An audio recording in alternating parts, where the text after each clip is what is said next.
Morning students. आज हमारा business study में टॉपिक है मार्केटिंग मिक्स। क्या होता है marketing mix? Various factor which effect the marketing decision can be broadly classified into two category, controllable factor और non controllable factor. Marketing mix में दो तरह के फैक्टर्स जो हैं वो आते हैं। एक होता है कंट्रोलेबल फैक्टर, जिनको हम अपनी पॉलिसीज़ के अनुसार कंट्रोल कर सकते हैं, और दूसरे होते हैं नॉन कंट्रोलेबल फैक्टर, जो हम कंट्रोल नहीं कर सकते। तो ये डायग्राम बना हुआ है, इसमें सभी फैक्टर्स के बारे में बता रखा है और थोड़ा सा हम इसके डिटेल में बताते हैं। The controllable factor refer to those factor which can be influenced at the level of the firm, that is the aspect related to product price place and promotion. तो कंट्रोलेबल फैक्टर वो होते हैं जो company के स्तर पर हम नियंत्रित कर सकते हैं। ये किसी भी मतलब जो हमारा प्रोडक्ट होता है उसका प्राइस, उसकी प्लेस और प्रमोशन से रिलेटेड होते हैं। To understand the concept of controllable and uncontrollable factor, let's take an example. एक उदाहरण से समझते हैं मोबाइल फोन का। A company can exercise its discretion to take product related decision like its design, layout, quality, features, branding, labeling and packaging, etc. To a certain extent the company also has a freedom to decide upon the price of the mobile phone. अब क्या है कि जैसे एक mobile phone की company है, तो company को पूरा अधिकार है कि वो उसकी ब्रांड क्या रखना है, लेबल क्या रखना है, उसकी पैकेजिंग कैसी करनी है और कैसी उसमें विशेषताएं होंगी, वो कंपनी खुद डिसाइड कर सकती है। और कुछ एक्सटेंड तक वो प्राइस के बारे में भी कंपनी जो है वो डिसाइड कर सकती है कि हमने कितना प्राइस रखना है। The decision of marketing the mobile phone through direct और indirect channel also lies in the hands of the company. और कैसे हमने उसकी मार्केटिंग करनी है, कौन से चैनल्स प्रयोग करने हैं, ये भी कंपनी के हाथ में होता है। Also the company can exercise its free when to choose among the various promotional tools भी like advertising, personal selling, sales, promotion and public relation. तो और इस तरह से सेलिंग के लिए भी कई जो टूल्स होते हैं, जैसे कैसे ऐड करनी है, कैसे सेलिंग करनी है, ये भी कंपनी का अपना मर्जी होती है, उस अनुसार कर सकती है। जबकि जो नॉन कंट्रोलेबल फैक्टर होते हैं refers to the environmental variable which are beyond the control of the firm. It include general force which lie outside a business but influence its working greatly, that is economic, social, political and legal aspect. पर जो non controllable factor होते हैं वो आर्थिक, राजनीतिक, सामाजिक या जो टेक्नोलॉजिकल, कोई हमारी टेक्नोलॉजी से रिलेटेड फैक्टर होते हैं, जो हम कंट्रोल फर्म जो है वो चाह कर भी उनको कंट्रोल नहीं कर सकती है। तो इसको समझने के लिए भी हम एक एग्जांपल ही लेते हैं। जैसे इसमें बता रखा है कि the company has freedom to decide about the aspect related to product price, place and promotion of the mobile phone, but certain external factor that influence its working and beyond its control. जैसे कि हमने पहले भी mobile का उदाहरण लिया था, तो उसमें कंपनी उसका प्रोडक्ट प्लेस, प्राइस को खुद कंट्रोल कर सकती है, पर कुछ ऐसी परिस्थितियां होती हैं जैसे प्राइस से रिलेटेड, जो कंपनी के कंट्रोल से बाहर होती हैं।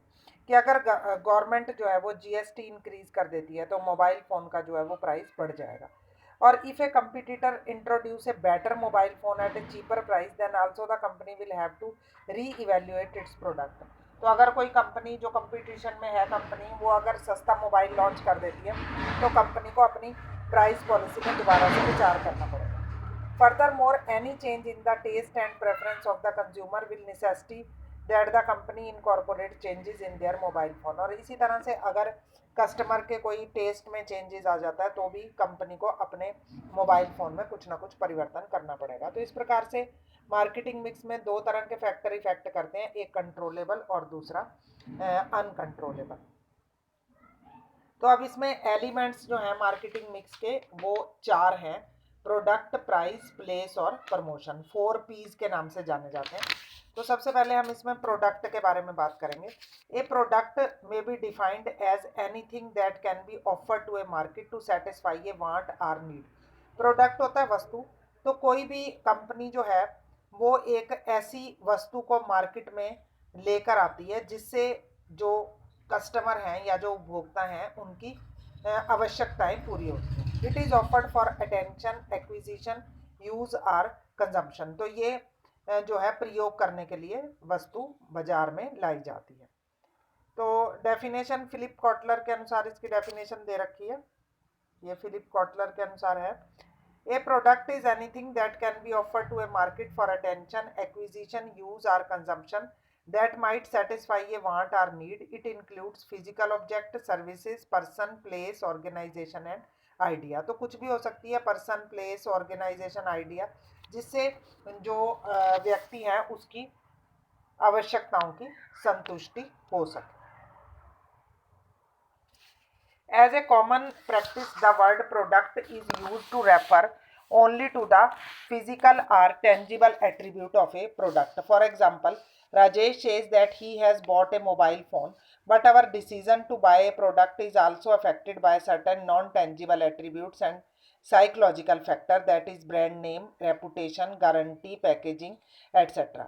तो वैसे तो प्रोडक्ट को हम एक टेंजिबल वस्तु के रूप में मानते हैं। जैसे मान लो किसी व्यक्ति ने मोबाइल फ़ोन खरीदना है, तो मोबाइल फ़ोन उसके लिए क्या होगा, प्रोडक्ट होगा। पर हम इसके साथ कुछ इनटेंजिबल चीज़ें जैसे ब्रांड का नाम, रेपुटेशन, गारंटी आदि को भी प्रोडक्ट में ही शामिल करते हैं। Continuing with example, Rajesh has bot A mobile phone not merely for communication but also because it is a status symbol, guarantees and warranties accompanying the product, image of the company and many other such attribute. जैसे अब मान लो किसी व्यक्ति ने mobile खरीदा है, तो वो स्टेटस सिंबल के रूप में भी हो सकता है। कोई ज़रूरी नहीं है कि सिर्फ उसने बात करने के लिए खरीदा है, स्टेटस सिंबल भी हो सकता है। उसके साथ उसकी गारंटी, वारंटी और कंपनी की इमेज भी डिपेंड करती है। दस in marketing, product is a mixture of tangible and intangible attribute.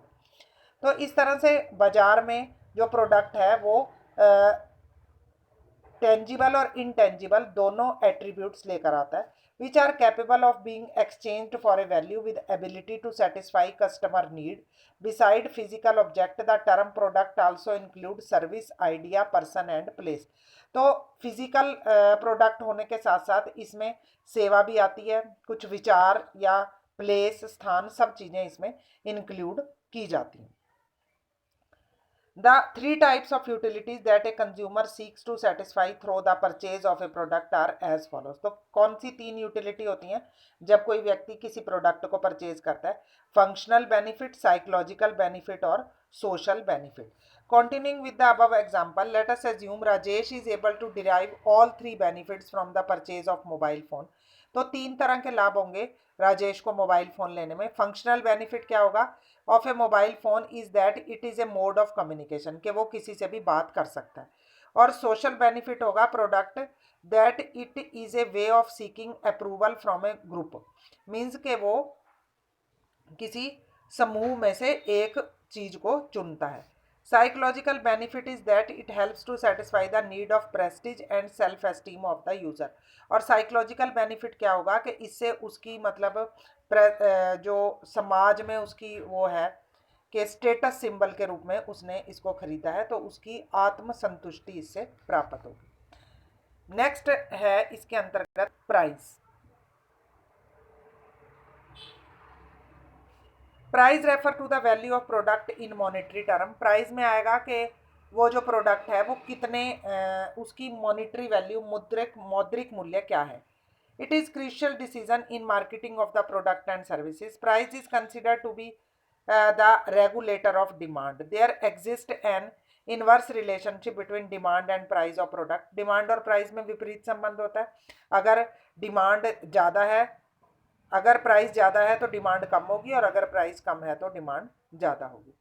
Next है place. Place are physical distribution all those activity that ensure availability of the product at the right place at the right time and right position to the target customer. Place का होता है स्थान, के भाई सही स्थान पर किसी भी ग्राहक को वस्तु उपलब्ध हो सके।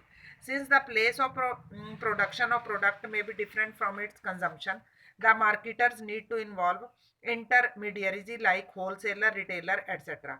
तो इसमें जो मार्केटर होते हैं उनको होलसेलर, रिटेलर की सहायता लेनी पड़ती है ताकि सभी जगह पर वस्तु उनकी उपलब्ध हो सके। नेक्स्ट है promotion. Promotion include the set of activity that are undertaken by the prospective buyers. The key components of promotion mix advertising, personal selling, sales promotion and public relation. तो प्रमोशन में आता है कि जैसे मतलब प्रचार करना, इसके लिए आप कोई एडवर्टाइजिंग का, पर्सनल सेलिंग आदि का सहारा ले सकते हो ताकि लोगों को उस प्रोडक्ट के बारे में पता चल सके। नेक्स्ट है इसमें branding. Branding is considered to be one of the most important product decision in the process of successful marketing. The process of assigning a brand name to a product or services is known as branding. तो किसी भी मतलब जो हमारा product है उसके बारे में उसका नाम रखना या उसको कोई सिंबल देना ब्रांड कहलाता है। Every product has a generic name which refers to whole class of a product, like an instrument used for writing is known as pen. What we wear in the foot to provide protection is referred to a footwear, and so on. Since there are a number of marketers offering similar product, it is difficult for a marketer to establish itself in the market based on the generic name of the product and services it is dealing in. In such a situation, it is essential to assign a brand to product or services. Like for example, in the absence of brand name, it will be difficult for us to consume to distinguish between Dove soap and a Lux soap. जैसे नाम रखना, क्योंकि एक जैसी चीजें साबुन जो है वो कई मार्केट में अवेलेबल होते हैं, तो हमने अपनी चीज को प्रदर्शित करने के लिए, जैसे कि अगर सोप है, अगर हम डव और लक्स इस तरह के नाम नहीं रखेंगे तो हमें जो है उसको अंतर करना उनके लिए मुश्किल हो जाएगा।